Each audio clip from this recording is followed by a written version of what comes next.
Hi, today I'm producing Realme C55 and I'll show you how to add and remove home screen widgets on this device.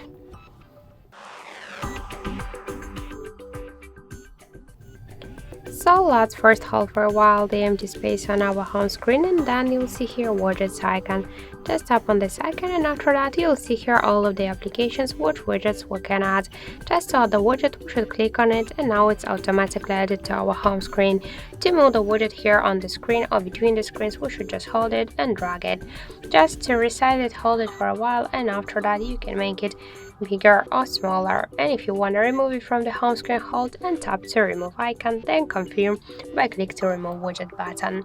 So thank you for watching, and if you find this video helpful, leave thumbs up and subscribe.